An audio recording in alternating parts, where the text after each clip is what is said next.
സതീശൻ ഈ ദുർഭരണം അവസാനിക്കാൻ ഇനി 26 ദിവസം മാത്രമാണ്. കേരളം കാത്തിരിക്കുകയാണ്. ഈ ദുർഭരണത്തിന് അന്ത്യം കുറിച്ച് കേരളത്തിലെ ജനങ്ങൾ ഒരു പുതുയുഗ പിറവിക്ക് തുടക്കമിടും. ഞങ്ങൾ പൂർണ്ണമായ പ്രതീക്ഷയോടുകൂടി, നിറഞ്ഞ ആത്മവിശ്വാസത്തോടുകൂടി ടീം UDF ഈ തെരഞ്ഞെടുപ്പിനെ നേരിടുകയാണ്. 100-ലധികം സീറ്റുമായി കേരളത്തിൽ ടീം UDF അധികാരത്തിലേക്ക് തിരിച്ചു വരും എന്നതാണ് ഞങ്ങളുടെ വിശ്വാസം. ആ വിശ്വാസത്തിൻ്റെ അടിത്തറ എന്ന് പറയുന്നത് കഴിഞ്ഞ 5 വർഷക്കാലം നടന്ന എല്ലാ നിയമസഭാ ഉപതെരഞ്ഞെടുപ്പുകളിലും അത്യപൂർവമായ പ്രകടനമാണ് UDF കാഴ്ചവെച്ചത്. തൃക്കാക്കരയിൽ 12,000 വോട്ടിൻ്റെ ഭൂരിപക്ഷം 25,000-ആയി വർദ്ധിപ്പിച്ചു. പുതുപ്പള്ളിയിൽ 9,000 വോട്ടിൻ്റെ ഭൂരിപക്ഷം 37,000-ആയി വർദ്ധിപ്പിച്ചു. പാലക്കാട് 4,000 വോട്ടിൻ്റെ ഭൂരിപക്ഷം 18,000-ആയി വർദ്ധിപ്പിച്ചു. ചേലക്കരയിൽ 40,000 ഭൂരിപക്ഷം ഉണ്ടായിരുന്നത് 12,000-ആയി കുറച്ചു. നിലമ്പൂരിൽ 3,000 വോട്ടിന് തോറ്റ സ്ഥലത്ത് 11,000-ത്തിലധികം വോട്ടിന് ജയിച്ചു. അതിനു മുൻപ് പാർലമെന്റ് ഇലക്ഷനിൽ 2019-നേക്കാൾ കൂടുതൽ ഭൂരിപക്ഷത്തിൽ UDFന്റെ പാർലമെന്റ് സ്ഥാനാർത്ഥികൾ വിജയിച്ചു. ഉജ്ജ്വലമായ വിജയം ആവർത്തിച്ചു. ലോക്കൽ ബോഡി തെരഞ്ഞെടുപ്പിൽ കഴിഞ്ഞ 30 വർഷക്കാലത്തെ പഞ്ചായത്ത് രാജ് നഗരപാലിക സംവിധാനം കേരളത്തിൽ ഉണ്ടായതിനു ശേഷം ഉള്ള ഏറ്റവും വലിയ ശ്രദ്ധേയമായ പെർഫോമൻസാണ് ലോക്കൽ ബോഡി തെരഞ്ഞെടുപ്പിൽ UDFനുണ്ടായത്. ടീം UDF ഈ ഗവൺമെന്റിന്റെ തെറ്റായ നടപടികളെ ജനങ്ങളുടെ മുന്നിൽ കൃത്യമായി അവതരിപ്പിച്ചിട്ടുണ്ട്. അതിൻ്റെ പ്രതികരണം ജനങ്ങളുടെ ഭാഗത്തു നിന്നുണ്ടാകും. മാത്രമല്ല, എവിടെയെല്ലാം ഗവൺമെന്റ് പരാജയപ്പെട്ടു അവിടെയെല്ലാം കേരളത്തെ കൈപിടിച്ചെഴുന്നേൽപ്പിക്കാനുള്ള കൃത്യമായ പദ്ധതികളും പരിപാടികളുമായിട്ടാണ് UDF മുന്നോട്ട് വരുന്നത്. കടക്ക് വിജയ പുറത്ത് എന്ന് ജനം പറയാൻ ആഗ്രഹിച്ചിട്ട് നാളുകളായിട്ടുണ്ട്. അതിൻ്റെ ഒരു ട്രെയിലർ ജനം കാണിച്ചതുമാണ് 2025 ഡിസംബർ 13-ന്. ഇപ്പോൾ വളരെ കൃത്യമായിട്ട് അതിനുള്ള തീയതി നാന്ദി കുറിച്ചിരിക്കുകയാണ്. ഈ വരുന്ന ഏപ്രിൽ 9-ന് ജനം പോളിംഗ് ബൂത്തിലൂടെ അത് നടപ്പിലാക്കുമെന്നുള്ളതാണ്. കടക്ക് വിജയ പുറത്ത് എന്ന് പറയാനുള്ളതിൻ്റെ ഏറ്റവും വലിയ ജനം കാത്തിരുന്ന ആ നിമിഷം, ആ ഒരു അവസരം അത് വന്നെത്തിയിരിക്കുന്നു. ഇത് ജനം വളരെ കൃത്യമായിട്ട് വിനിയോഗിക്കുമെന്നുള്ള കാര്യത്തിൽ ഒരു തർക്കവും നമുക്കാർക്കും ഇല്ല. അപ്പോൾ UDF സജ്ജമായി കഴിഞ്ഞു, കോൺഗ്രസ് സജ്ജമായി കഴിഞ്ഞു, മുസ്ലിം ലീഗ് സജ്ജമായി കഴിഞ്ഞു. 25 നാളുകൾ കൂടി ഈ നാറിയ കേരളത്തെ നശിപ്പിച്ച, കേരളത്തെ നാറാണക്കല്ലെടുപ്പിച്ച ഈ നാറിയ ഭരണം, ആ ഭരണം പിണറായി വിജയൻ്റെ റിട്ടയർമെൻറ്റ് ലൈഫ് ഇനി പിണറായിയിലെ വീട്ടിലിരുന്നു കൊണ്ട് ആവാമെന്നുള്ളത് കേരളം മുഖത്ത് നോക്കി, മുഖത്ത് കാർക്കിച്ചു തുപ്പി പിണറായി വിജയനോട് പറയും. അല്ലേ? ഇന്നിപ്പോൾ ചില മാധ്യമങ്ങളിൽ ചില തലക്കകത്തും തലക്ക് പുറത്തും ഒന്നുമില്ലാത്ത ചില ആളുകൾ ഇരുന്ന് കുരയ്ക്കുന്നുണ്ട്. സ്ഥാനാർത്ഥി പ്രഖ്യാപനം, ഇപ്പോൾ തെരഞ്ഞെടുപ്പ് പ്രഖ്യാപനം വന്നതിന് തൊട്ട് പിന്നാലെ CPM-ഉം CPI-യും ഒക്കെ സ്ഥാനാർത്ഥി പ്രഖ്യാപനം നടത്തി. അപ്പോൾ സ്ഥാനാർത്ഥി പ്രഖ്യാപനം വന്നതോടുകൂടി മേൽക്കൊയ്മ നേടി എന്നാണ് പറയുന്നത്. നാളെ ഒരു പട്ടിക വരാനുണ്ട്, ഒരു ലിസ്റ്റ് നാളെ വരാനുണ്ട്. ആ ലിസ്റ്റ് വരുമ്പോൾ ഈ ഉണ്ടാക്കിയെടുത്ത മേൽക്കോയ്മക്ക് ആയുസ് ഉണ്ടാവില്ല എന്ന് പറഞ്ഞാൽ 24 മണിക്കൂറിൻ്റെ ആയുസ് പോലും ഉണ്ടാവില്ല എന്നുള്ളതാണ്. ജനം ഒരു കാര്യം തീരുമാനിച്ചിട്ടുണ്ട്. ആ ജനം തീരുമാനിച്ച കാര്യം ജനം നടപ്പിലാക്കും. അതിന് ആര് ആദ്യം വന്നു, ആര് രണ്ടാമത് വന്നു, ആരാദ്യം സ്ഥാനാർത്ഥി പ്രഖ്യാപനം നടത്തി, ഇതൊന്നും വിഷയമല്ല. ജനം പോളിംഗ് ബൂത്തിൽ ഏപ്രിൽ 9-ന് പോകുമ്പോൾ, പോളിംഗ് ബൂത്തിൽ ചെല്ലുമ്പോൾ ജനം കൃത്യമായിട്ട് മനസ്സിൽ വരഞ്ഞിട്ടിട്ടുണ്ട് എന്ത് ചെയ്യണം, എന്ത് ചെയ്യരുത് എന്നുള്ളതിന്. അല്ലെങ്കിലും അത് അങ്ങനെയല്ലേ ആവാൻ പാടുകയുള്ളൂ, അല്ലേ? ജനം സഹിച്ചു എന്ന് പറഞ്ഞാൽ മടുത്തു.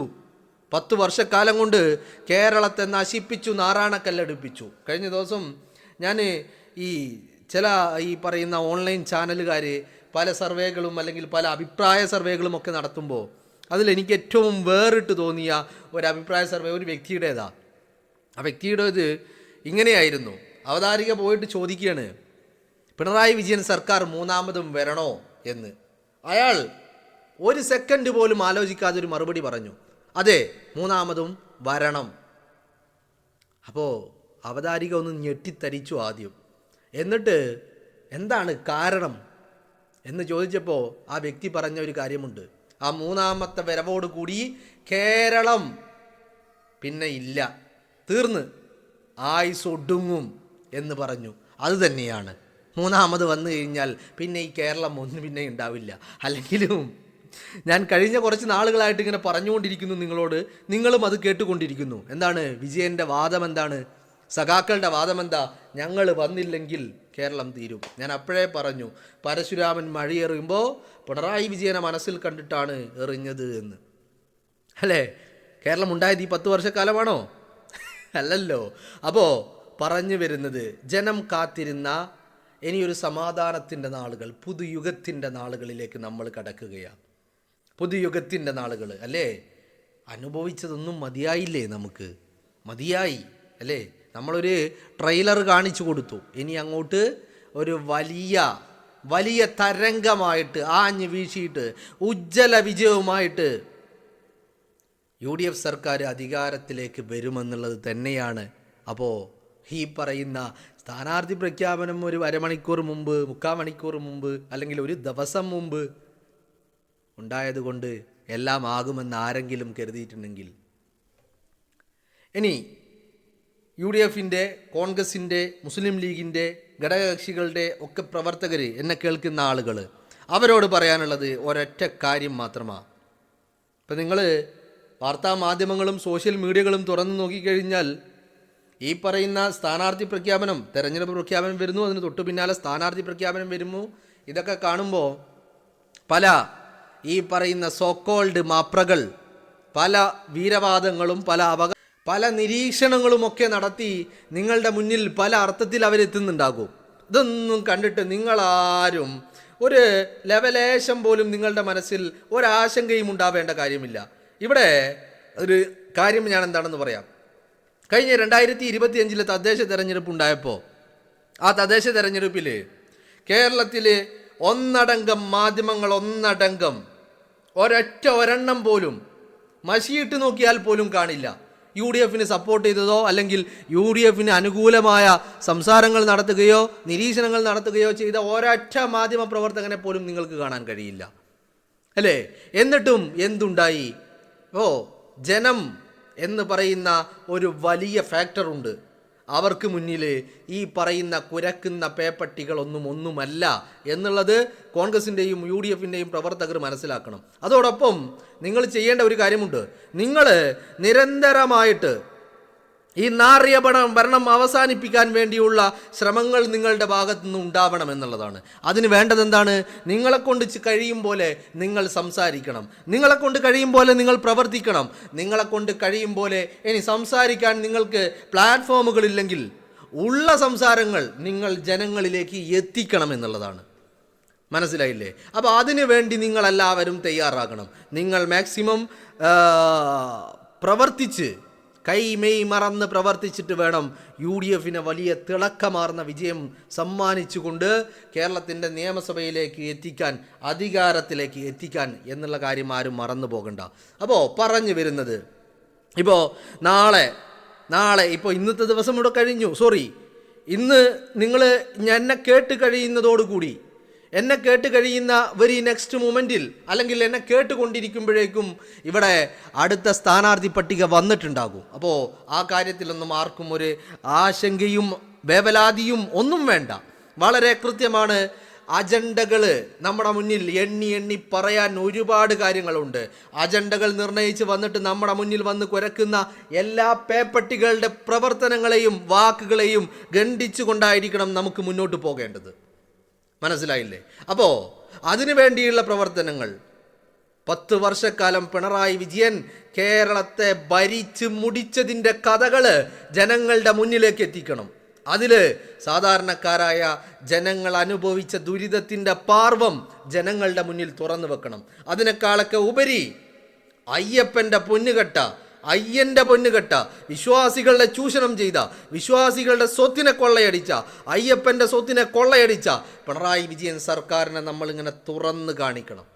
ഇതിനേക്കാളുമൊക്കെ ഉപരി കേരളത്തിൻ്റെ സോഷ്യൽ ഫാബ്രിക്കിനെ തകർക്കാൻ വേണ്ടി വെള്ളാപ്പള്ളി നടേശൻ എന്ന് പറയുന്ന വർഗീയ വിഷജന്തുവിനെ കൊണ്ടു നടന്ന് കാറിൽ കൊണ്ടു നടന്ന് തലോടി പാല് കൊടുത്ത് വളർത്തിയ പിണറായി വിജയനെ നമ്മൾ കേരളത്തിൻ്റെ മുന്നിൽ തുറന്നു കാണിക്കണം.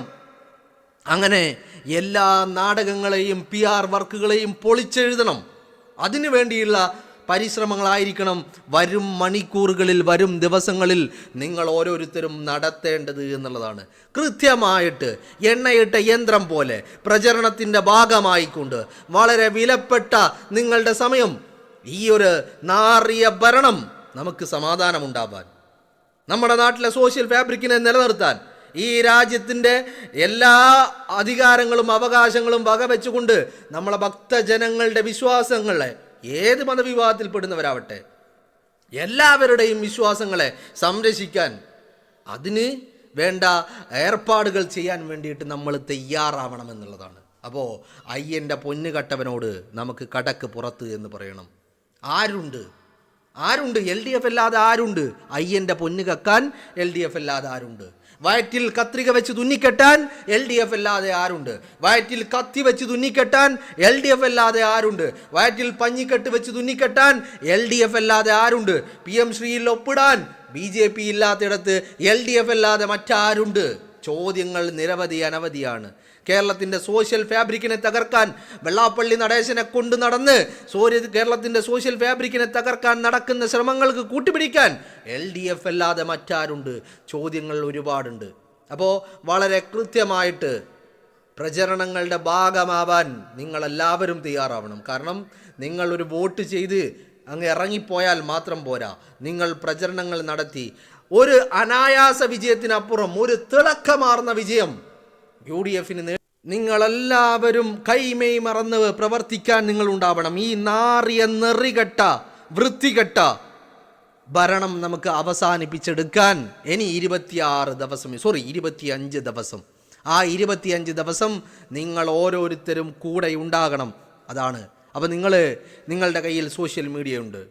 കേരളത്തിലെ മാധ്യമങ്ങൾ 10, 15, 20 വരുന്ന മാധ്യമങ്ങൾ 20 വ്യക്തികളായിട്ട് കണ്ടാൽ മതി. നിങ്ങൾ ആ 20 വ്യക്തികളെ മറികടക്കാൻ ആയിരങ്ങൾ സോഷ്യൽ മീഡിയകളിലുണ്ട്. സോഷ്യൽ മീഡിയ പ്ലാറ്റ്ഫോം ഉപയോഗിച്ചുകൊണ്ട് വളരെ കൃത്യമായിട്ട് പ്രചരണവുമായിട്ട് മുന്നോട്ട് പോകണം.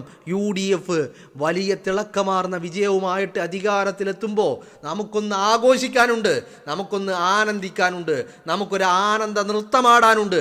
അതിന് നിങ്ങളെല്ലാവരും തയ്യാറായിരുന്നു. മെയ് 4-ന്, ഏപ്രിൽ 9-ന് തെരഞ്ഞെടുപ്പ് അവസാനിക്കും. പിന്നീട് ഒരു മാസക്കാലം ഫ്രീ ഉണ്ട്. മെയ് 4-ന് ഈ പറയുന്ന റിസൾട്ട് എണ്ണുമ്പോൾ നമ്മൾ തദ്ദേശ തിരഞ്ഞെടുപ്പിലെ ഡിസംബർ 13, 2025 ഡിസംബർ 13-ന് കേരളത്തിൽ ഒന്നടങ്കം മാലയടിച്ച ആ ആഘോഷത്തിൻ്റെ രാവ് അത് ഏപ്രിൽ 4-നും മെയ് 4-നും നമ്മൾക്ക് ആവർത്തിക്കണം. അതിനു വേണ്ടിയുള്ള പ്രയത്നങ്ങളാവണം ഇന്ന് മുതൽ നമ്മൾ നടത്തേണ്ടത് എന്നുള്ള ഓർമ്മപ്പെടുത്തൽ മാത്രമാണ് എനിക്ക് നിങ്ങളോടുള്ളത്.